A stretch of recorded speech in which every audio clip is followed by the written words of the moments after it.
TV5 Monde est au pays de la Teranga pour vous faire vivre de l'intérieur comme si vous y étiez. Le Tour cycliste international du Sénégal durant une semaine. Il y a bien évidemment la course, mais il y a aussi les découvertes sénégalaises. Bienvenue à tous sur TV5 Monde pour la première étape, Dakar-Tivaouane.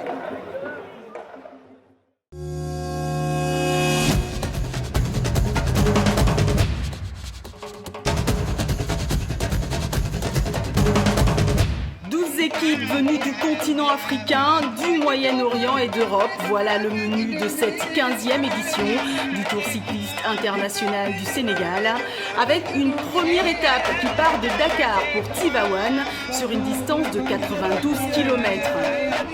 Une première étape sur 7 durant une semaine avec 2 équipes du pays hôte.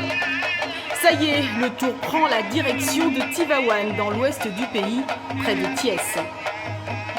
Une fois le départ donné, les coureurs s'observent quelques minutes. Ils sont 66 encore groupés durant quelques kilomètres. Mais très vite, fin du round d'observation, les premières attaques fusent. Des attaques perpétrées par les Marocains, mais aussi des Tunisiens ou encore des Européens qui n'ont pas peur de la chaleur. Mais attention à la colonie algérienne qui est restée en tête du dernier classement de l'Africa Tour durant 8 mois. Les Fennecs cyclistes mènent le peloton et imposent leur rythme à la course, un rythme rapide. Ce qui provoque une cassure au sein du peloton. 19 hommes partent. Une échappée se forme donc. L'Algérien Abderrahmane Mansouri décide de remonter le peloton. Personne ne semble comprendre que le tout récent 3e du dernier Tour international d'Annaba a une petite idée derrière la tête.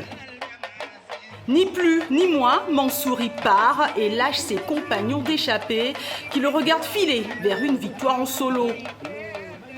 Belle victoire d'étape donc pour le jeune Algérien de 21 ans qui s'impose à Tivaouane.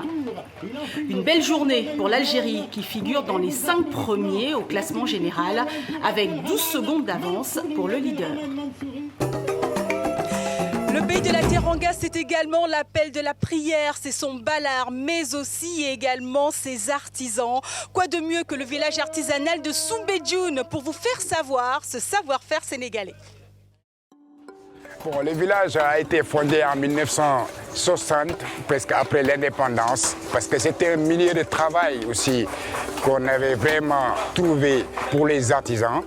Les gens qui n'avaient pas la chance dans l'école, tous se retrouvent ici. Il y a des cordonniers, ça veut dire des gens qui font du cuir.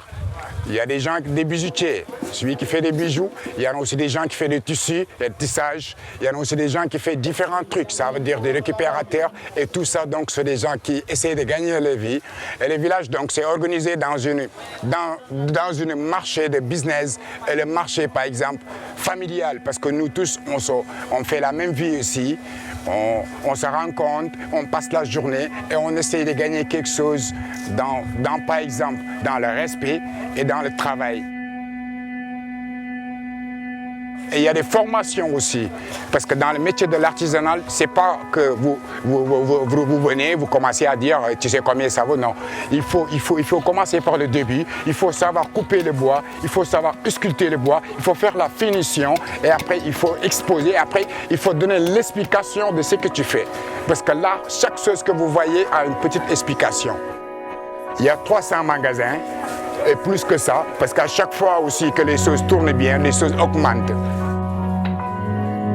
Plus de 3000 personnes qui viennent toujours et qui passent leur journée ici et qui essayent de gagner quelque chose pour leur vie. Voilà, fin de cette première journée du Tour du Sénégal avec une victoire algérienne. La suite des aventures de ce tour, bien évidemment, sur tv5monde.com, mais également sur les réseaux sociaux. À demain, salut!